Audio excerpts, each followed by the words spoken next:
자, 시편 95편 1절에서 11절. 자, 우리 한 목소리로 같이 읽습니다. 오라, 우리가 여호와께 노래하며 우리의 구원의 반석을 향하여 즐거이 외치자. 우리가 감사함으로 그 앞에 나아가며 시를 지어 즐거이 그를 노래하자. 여호와는 크신 하나님이시요 모든 신들보다 크신 왕이시기 때문이로다. 땅의 깊은 곳이 그의 손안에 있으며 산들의 높은 곳도 그의 것이로다. 바다도 그의 것이라 그가 만드셨고 육지도 그의 손이 지으셨도다. 오라, 우리가 굽혀 경배하며 우리를 지으신 여호와 앞에 무릎을 꿇자. 그는 우리의 하나님이시여 우리는 그가 기르시는 백성이며 그의 손이 돌보시는 양이기 때문이라. 너희가 오늘 그의 음성을 듣거든 너희는 무리바에서와 같이 또 광야의 마사에서 지냈던 날과 같이 너희 마음을 완악하게 하지 말지어다. 그때 너희 조상들이 내가 행한 일을 보고서도 나를 시험하고 조사하였도다. 내가 40년 동안 그 세대로 말미암아 근심하여 이르기를 그들은 마음이 미혹된 백성이라 내 길을 알지 못한다 하였도다. 그러므로 내가 노하여 맹세하기를 그들은 내 안식에 들어오지 못하리라 하였도다. 아멘. 우리 찬양대 특별 찬송이 있겠습니다.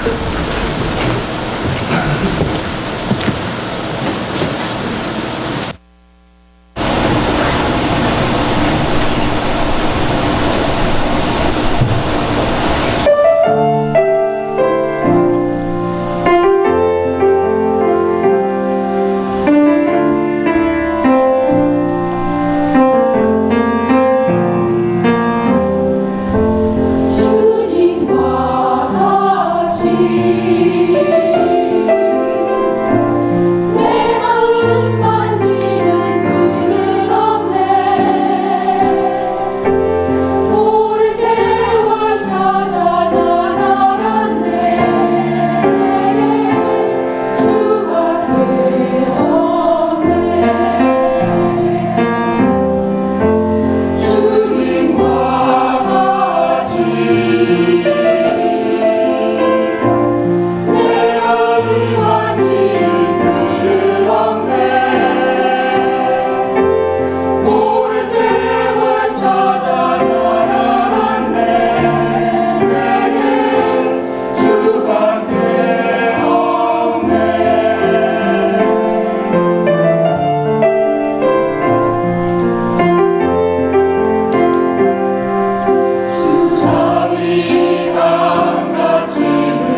아름다운 찬양 감사합니다.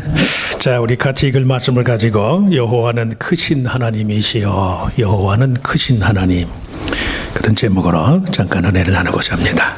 주로 구약 성경의 시편, 이스라엘의 신 여호와 하나님을 가리켜서 크신 왕이다, The Majestic King, 크신 왕이다, 이렇게 부르는 데에는 다윗 왕으로 대표되는 인간 왕들의 필연적인 실패, 그리고 소멸에 대한 반성적인 태도 때문이다, 그렇게 말하는 신학자들이 있어요. 시편 1편에서 150편을 5권으로 구분을 해서 1편에서 41편, 42편에서 72편, 73편에서 89편, 90편에서 106, 그리고 107편에서 150편, 시편을 5권으로 구분해. 그 중간이라고 할 수 있는 시편 89편에 보면, 지난번 우리가 한 2달 동안 역대상에 있는 말씀을 묵상을 했는데, 하나님이 다윗 왕조를 영원히 보존해 주겠다, 그렇게 언약을 주시잖아요. 그 언약의 토대 위에 다윗 왕조가 세워졌는데, 그렇게 세워진 다윗 왕조도 망하고 말더라. 기원전 722년 아수르에 의해서 북왕국 이스라엘이 망하고, 기원전 586년에 남왕국 유다가 바빌론의 포로로 끌려가요. 그러나 주께서 주의 기름 부음 받은 자에게 노하사 물리치셔서 버리셨으며, 시편 89편에 그 후로 시편의 모든 내용이 인간 왕들은 넘어질 수밖에 없다. 이스라엘의 하나님 여호와 하나님만이 세상의 참 왕이시다. 그 후의 시편의 모든 내용들은 하나님의 왕권을 찬양, 절대 왕권을 찬양하는 그런 내용으로 이루어졌어요. 다윗 왕조와 맺은 하나님의 언약에 대한 희망과 자랑을 위주로 하던 것이 오직 하나님의 왕권을 신뢰하는 것만이 지혜의 근본이다, 이런 식의 주장으로 바뀌어 영원할 줄만 알았던 다윗 왕조가 패망한 후 이스라엘이 말씀한 것처럼 남과 북으로 나뉘게 되고, 그 이스라엘의 운명이 이방 나라에서 함락당하고만 사실에 대한 반영이라고 할 수 있어요. 성경에도 그렇고 기독교인들이 하나님만이 세상의 주인이시다, 하나님만이 크고 영원한 왕이 되신다, 찬양도 그렇고 신앙 고백도 그렇고, 이런 고백을 대할 적마다 세상 사람들은 그 인간의 무책임하고 몰상식한 이유다, 자기가 책임져야지 왜 인생을 하나님한테 맡기는가, 하나님의 왕권을 인정하는 성도들의 삶의 사실을 무책임한 것으로 몰아세우는 사람들이 많아요. 무책임해서가 아니에요. 세칭 무식해서도 아니에요. 최소한 성경이 하나님의 절대 왕권에 대해서 말할 때 그 말은 다윗과 같은 위대한 왕이라 할지라도 인간은 넘어질 수밖에 없는 존재다, 이걸 전제하는 거예요. 이 분명한 현실의 인식을 토대로 하는 것이 여호와 하나님 나의 왕, 이 신앙 고백이 갖는 의미예요. 믿음의 가치를 절대 평가절하 하지 마시라. 그 사람이 무식한 사람이, 인간은 다 넘어지잖아요. 다 정권이 바뀔 때마다 그 사람의 실체가 드러난데, 이야, 이 사람이 이 정도밖에 안 됐나, 그 사람은 고사하고 내가 그래, 내가, 우리들 자신이 다 그래요. 신약 성경에 언급된 하나님 나라에 속한 윤리의식, 주님 예수 그리스도 자신의 죽음에 이르기까지 하나님의 뜻에 대한 복종과 겸손, 성도의 자기 헌신과 희생적인 삶의 의무와 책임이 갖는 의미도 마찬가지예요. 인간은 결코 아무도 왕처럼 스스로 군림할 수가 없는 자다. 군림할 수가. 50 되기 전까지는 몰랐거든요. 50 지나고 나니까 남자는 별 볼 일이 없는 거로구나. 남자들만 한번, 남자는 별 볼 일이 없습니다. 하세요. 목사가 하라면 하시라고. 남자는 별 볼 일이 없습니다. 장로님만 착하시네. 누가 왕이에요, 누가? 2차 세계대전 중에 영국민들의 불확실한 미래에 대한 불안과 공포를 희망으로 바꾼 유명한 라디오 설교가로 유명한 성공의 대주교 윌리엄 템플 감독. 한국에도 지금 성공회가 아주 핫 이슈예요. 성공의 신학 사상 형성에 큰 공헌을 한 분이, 하나님은 이 땅에 내재해 계시면서도 초월하신 분이시다. 하나님의 내재와 하나님의 초월 사회의 긴장을 성도가 건강하게 이해하는 것이 이게 기독교인의 책임이다. 그리스도인의 실천을 독려하는, 그러면서도 하나님의 초월성에 대한 믿음을 강조하였던 기독교적 윤리학자고 사회개혁가에 예배에 관한 명언을 했어요. 예배는 인간의 모든 본성을 하나님께 복종시키는 것이다. 하나님의 거룩함에 의해서 양심이 일깨워지는 것이 예배이고, 하나님의 진리에 의해서 생각의 자양분이 되는 것이 예배이고, 하나님의 아름다움에 의해서 인간의 상상력이 정결케 되는 것이, 그것이 예배다. 하나님의 사랑에서 마음이 열리는 것이 예배이고, 하나님의 목적에 대한 내 의지를 굴복하는 것이, 그것이 예배다. 이 모든 것을 한데 모아 하나님을 경배하는 일이야말로 인간이 취할 수 있는 가장 위대한 표현력이다. 지금도 예배학에서 이분의 말이 아주 원론처럼 사용이 돼요. 근데 그 말보다 더 중요한 그의 경구 중에 하나가 하나님의 크심, 하나님은 크신 분이시다. 하나님에 대한 당신의 이해가 잘못되면 당신이 더 거룩해지고 종교적일수록 자신을 더욱 해롭게 할 뿐이다. 이단들이 보면 하나같이 열심이에요. 그릇된 교리를 믿으면 열심히 없으면 덜 위험한데, 이 교리가 잘못된데 열심히 있는 사람들 보면 그 대책이 없는 거예요. 하나님에 대한 우리의 생각이 넓어지지 않고 좁디 좁은 하나님에 관한 이해를 갖고 그 사람이 종교 생활을 하면 그게 더 해로울 수 있다니까요. 우리 각자가 믿는 하나님이 과연 얼마나 크신 분인지에 대한 새롭고 바른 이해가 필요한 이유예요. 하나님은 과연 얼마나 크신 분일까? 내 삶 속에서 하나님은 과연 얼마나 크신 분일까? 첫째, 하나님은 온 세상의 주인이 되실 만큼 큰 분이시다. 오늘 본문의 1절에 하나님을 가리켜서 오라 우리가 여호와께 노래하며 우리의 구원의 반석을 향하여 즐거이 부르자. 하나님을 가리켜 구원의 반석이라고 부르는 이유는 이스라엘 백성의 역사 속에서 경험한 국가적인 차원의 여호와 하나님의 구원 행위, 이 두말할 나위 없이 출애굽의 역사적 사건에 대한 기억을 토대로 해요. 만나와 메추라기에 대한 별의별 과학적 비판이 시행되고, 홍해를 가른 것도 홍해를 가른 것이 아니라 갈대 숲을 지난 것이다. 이게 별의별 성경에 대한 비판적인 해석학들이 많아요. 아무리 성경을 문자적으로 무슨 합리적으로 과학적으로 비평을 한다 할지라도 430년간의 종살이로 인한 심리적인 패배의식을 벗어버리고 광야 한가운데서 창조주 하나님을 예배하는 백성으로 세움받은 히브리 민족, 이스라엘 민족의 믿음과 그 사기를 무효화시킬 수는 없다는 말씀이에요. 오늘 보면 3절 5절 말씀에 보면 여호와의 크심에 대한 다양한 묘사가 나와요. 3절에서 5절까지 말씀만 우리 한번 같이 다시 한번 읽어보실까? 3절에서 5절. 여호와는 크신 하나님이시요 모든 신들보다 크신 왕이시기 때문이로다. 땅의 깊은 것이 그의 손안에 있으며 산들의 높은 것도 그의 것이로다. 바다도 그의 것이라. 그가 만드셨고 육지도 그의 손이 지으셨도다. 하나님의 광대하심과 충만하심이 갖는 성도의 삶의 의미에 있어서의 소중함을 말해요. 이스라엘 백성의 삶 속에서 누구도 하나님의 자리를 대신할 수 없다는 말씀이에요. 땅의 깊은 곳과 산들의 높은 높은 곳이라는 표현은 지리적으로만이 아니 심정적으로 삶의 시면과 고지를 의미해요.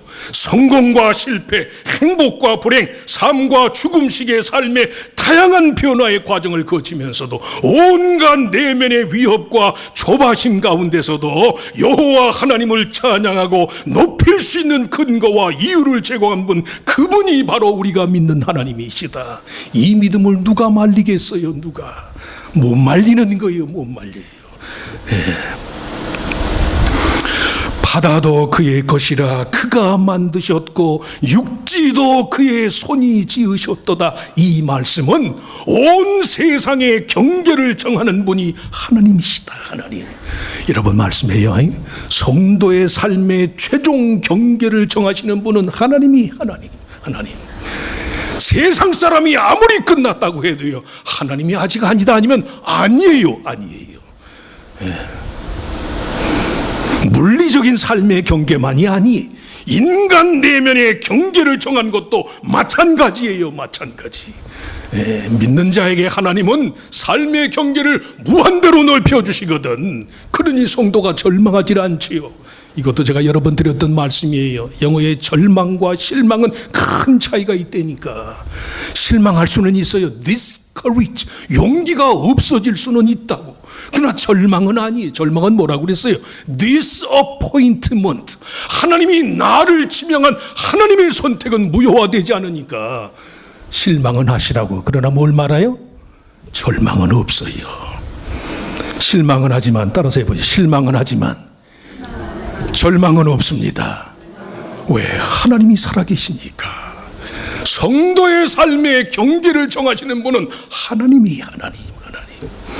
바다와 같은 혼돈과 무질서도 육지의 편안함도 모두 하나님이 그 경계의 주인이라는 말씀이 그 반대가 사실이. 바다가 의미하는 혼돈의 한복판에서도 그 삶의 경계를 하나님이 주고 있는 성도는 주님처럼 풍랑 한가운데서도 편안히 단잠을 주무시는 거예요. 내 삶의 경계가 하나님께 있으니까 그렇게 사시라고. 나이 늘 먹어서 늙고 젊는 것도요, 그런 경계로 정하세요. 어느 분 말씀하다 하나님 보시기엔 다 애들인데 세상에서는 내가 어른이네, 내가 감투네. 하나님 보시기엔 다 애들이라니까. 이것도 한번 따라서 해보실까? 하나님 보시기엔 다 애들입니다. 조금 불경스럽지만 이해하고 들으세요. 애요. 하나님은 인간의 삶의 온갖 경계, 그것이 갖는 근본적인 의미를 새롭게 할 정도로 크신 분이, 창조주 하나님은 온 세계의 주인이고 그를 믿고 의지하는 자의 삶의 경계를 재설정할 정도로 크신 분이란 말씀이, 하나님이 이렇게 크신 분이라는 사실을 인정하시면 아멘. 하나님은 크신 분입니다. 둘째, 그를 믿고 의지하는 모든 사람의 목자가 되어줄 정도로 하나님은 크신 분이시다.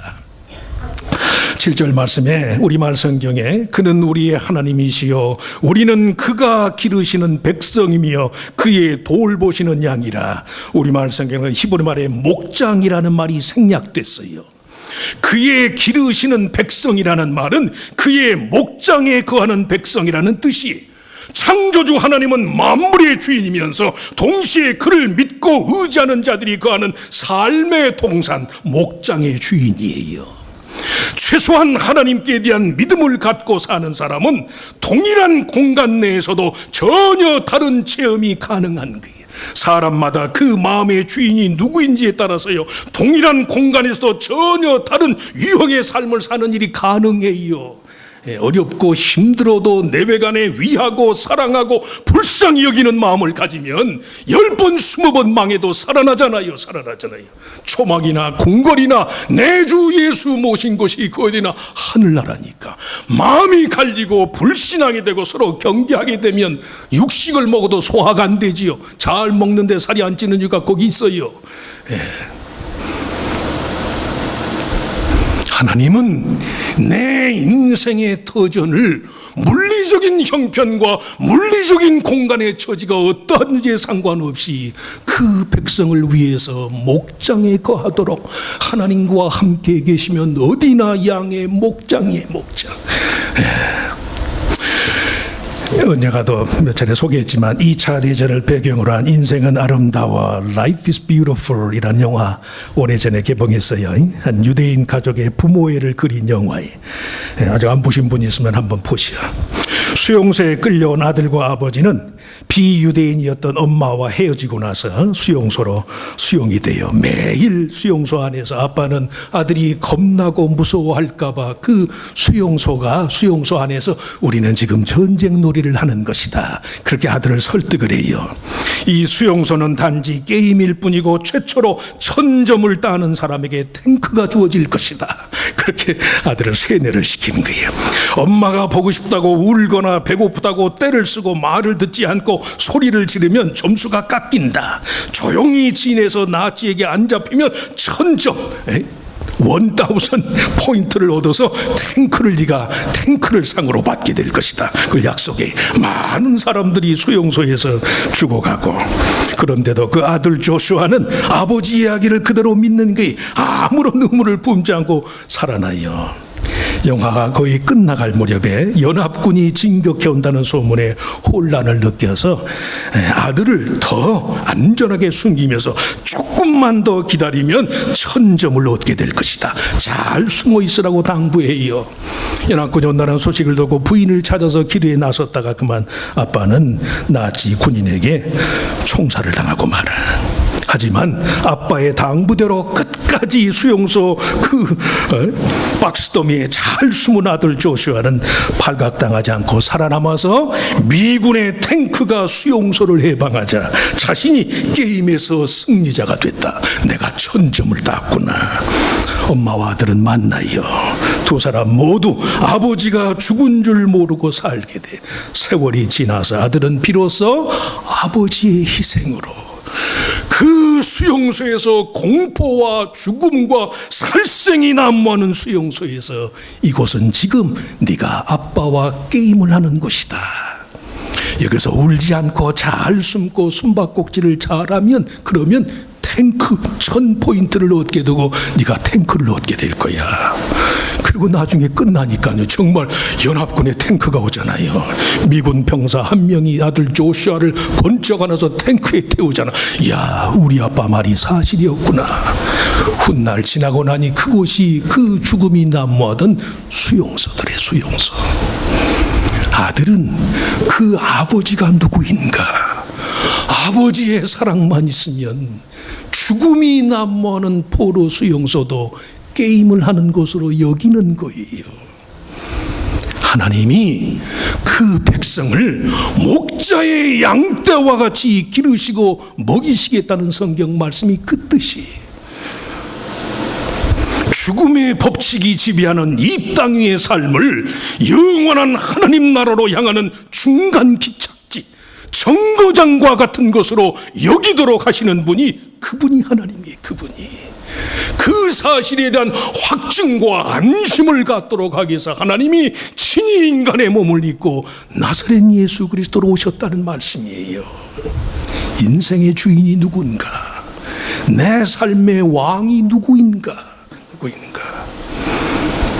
인류의 구원자 예수 그리스도를 대속의 주님으로 보내셔서 이 땅을 하나님 나라를 향한 정거장처럼 여기도록 하는 그분 안에서 인생은 철학자들이 말하는 것처럼 버려진 존재가 아니에요.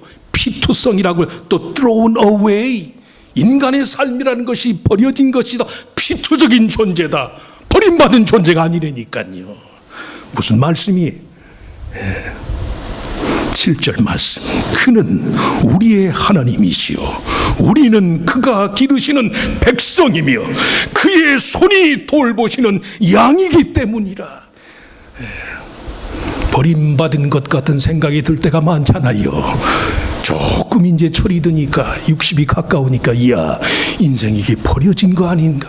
천만에 그 인생을, 죽음의 법칙이 지배하는 인생을 영원한 하나님 나라를 향한 기착지로 여기도록 하기 위해서 하나님이 그리스도를 우리의 개인적인 구세주로 이 땅에 보내셨어요. 그래서 그분만 함께 있으면 사막이나 어디나 할 것 없이 하나님은 이 땅의 모든 사람들이 예수 그리스도 안에서 그의 기르심과 돌보심을 지극히 개인적인 차원으로 경험할 수 있게 할 만큼 그 정도로 크신 분이 크신 분. 하나님이 크신 분이라는 사실을 믿으시면 아멘. 하나님은 나의 목자가 되십니다. 내 있는 곳 어디든지 하나님이 함께한 곳이면 그곳이 나의 푸른 초장, 쉴만한 물가, 목장입니다. 목장. 마지막으로 하나님은 우리 한 사람 한 사람의 예배를 받으실 만큼 크신 분이다. 너희가 오늘 그의 음성을 듣거든. 7절 말씀에 오늘이라는 말은 하나님의 계명이 성도들에게 전달되는 시점이 항상 현재적이다.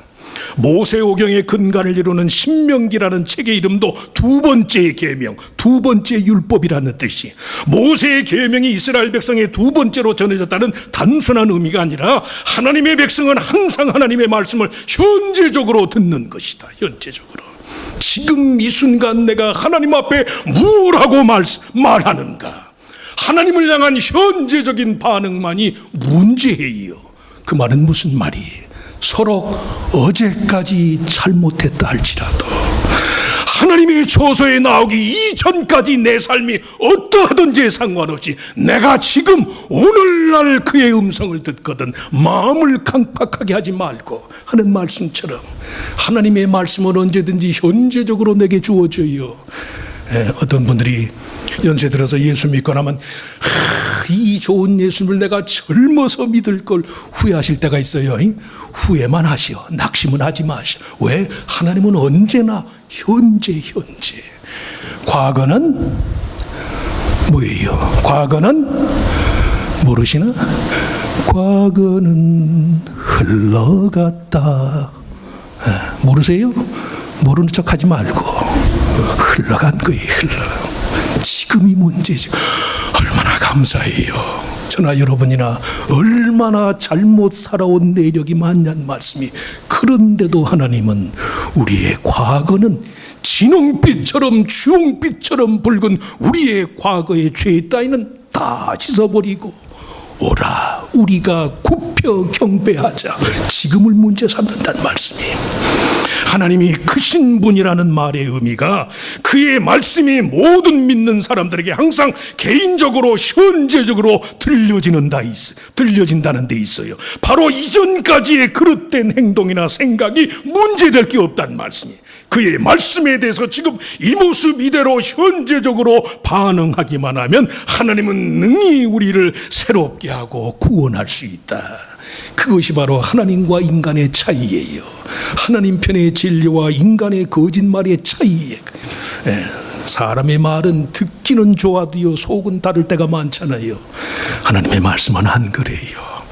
내가 평생을 잘못 살았다 할지라도 지금 내 앞에서 인류를 위해서 십자가의 죽음을 담당하시는 그분이 하나님의 아들이심을 믿을진데 예수여 당신의 나라에 임하실 때에 나를 구원해 달라고도 못해. 나를 그저 생각만 좀 해 주시옵소서. 예수님 뭐라 그래요? 오늘 today 오늘 네가 나와 함께 낙원에 있을 것이다. 그래서 과거는 흘러간 거예요. 다툼이라는 뜻의 무리바, 시험이라는 뜻의 마사가 모두 광야 40년간의 이스라엘 백성의 여정을 지나는 동안 하나님이 얼마나 크신 분이라는 사실을 믿지 못해서 그들 스스로 버려짐과 고통을 경험해야만 했던 불신앙의 장소예요. 그래서 무리바라는 말이 다툼이고 마사라는 말이 시험이에요. 이스라엘 백성이 광야 40년간 마음이 미혹되어 하나님의 길을 알지 못하고 그의 양식의 기쁨을 누리지 못하였다고 말한 것처럼 정말 성도가 하나님이 크시다는 사실을 믿지 못하면 평안이 없어요. 자꾸 자기식으로 재단질하니까 이건 되고 저건 안 되는 거예요. 하나님 앞에 안 되는 게 뭐가 있어요? 할 수 있거든요. 무슨 말이냐? 믿는 자에게 There's no such a thing as impossible. 능치 못함이 없다고 그랬는데 다툼과 시험으로 얼룩진 생애를 보낼 수밖에 없는 인생에게 하나님은 언제든지 내 생각보다 크고 위대한 하나님의 뜻과 계획을 인정해라. 내 식으로는 그 사람 도저히 용납이 안 됩니다. 그때마다 내가 믿는 하나님이 얼마나 크신 분인가를 생각하라는 말씀이에요. 하나님, 이 상황에선 도저히 길이 없습니다. 내 인생 포기할 수밖에 없습니다. 그때마다 하나님의 믿음의 경계가 얼마나 크다는 걸 생각하시라고. 빛이 있으라니 빛이 있고 땅과 묻이 나누려 하니까 바다가 육지가 나뉘잖아요. 보이는 것과 보이지 않는 세계의 경계가 전부 하나님께 있는 것. 우리는 보이는 세계도 제대로 보지 못하면서 무슨 삶의 경계를 우리식으로 논해요? 아니란 말씀이에요. 다툼과 시험으로 얼룩진 생애를 보내지 말고 하나님은 크신 분입니다. 언제든 지금 나 자신의 생각보다 크고 위대한 하나님의 뜻과 계획을 인정하는 거예요. 그 크신 하나님께 대한 믿음 안에서 인생의 모든 높낮이로부터 자유로운 삶을 살고 매사에 그의 기르심과 돌보심을 체험하고 그의 말씀에 대한 온전한 순종이 가져오는 평안함을 누릴 때 하나님이 너는 나의 기르는 양이라, 내 손으로 돌보는 내 목장에 거하는 나의 양이라 말씀하는 거예요. 하나님이 크신 분입니다. 한 세 번만 반복해서 우리 말씀하시지. 하나님은 크신 분입니다. 하나님은 크신 분입니다. 하나님은 크신 분입니다. 아멘. 하나님, 인생의 날이 더할수록 인생 자체는 얼마나 작고 초라한지, 그러면서도 우리가 믿는 하나님은 얼마나 광대한 분이신지 감사합니다. 전에는 몰랐는데 이런저런 어려움과 삶의 한계 상황을 지나고 나니 정말 인생은 아무것도 아닙니다. 이만큼 나이 들어서 살고 보니 정말 인생이 그 자체로는 덧없습니다. 깨우치게 하시니 감사합니다. 그래서 하나님이 하나님의 외아들이 낮고 천한 인간의 몸을 입고 이 땅에 오신 줄로 믿습니다. 버려진 존재처럼 살 수밖에 없는 세상의 물리적인 성공의 기준에 비추어 본다면 누구나 실패자가 될 수밖에 없는 이 죽음의 한계 상황을 목전에 두고 사는 인생에게 비할 수 없는, 비교할 수 없는 영원한 가치를 허락하시고 그리스도 안에서 하나님의 아들이라, 너는 내 사랑하는 딸이라 하나님의 자녀됨의 칭호를 허락하시니 감사합니다. 이런저런 비교적인 차원의 생각들을 다 버리게 하시고 성도가 이 땅에 사는 날 동안 하나님이 크신 분입니다. 하나님이 세상의 주인입니다. 하나님이 온전한 분입니다. 주님의 크신만을 생각하는 믿음을 허락하여 주시옵소서. 아주 작은 것이지만 이 하나님께 대한 우리 안에 아주 개인적인 깨우침을 통해서 삶을 대하는 관점이 달라지게 하시고 나 자신과 이웃을 바라보는 마음의 눈이 변화되게 하여 주시옵소서. 인간은 실패하고 인간은 패망할지라도 세상의 주인 되신 하나님의 왕권은 영원한 줄 믿습니다. 그 하나님께 대한 기대와 소망 안에서 오늘도 내일도 내가 살겠습니다. 이 믿음으로 다가오는 한 주간도 세상에서 승리하는 우리들 모두가 되게 하시기를 바라옵고 감사하며 예수님의 이름으로 간절히 기도하옵나이다. 아멘. 자리에서 일어나셔서 우리 오늘 새로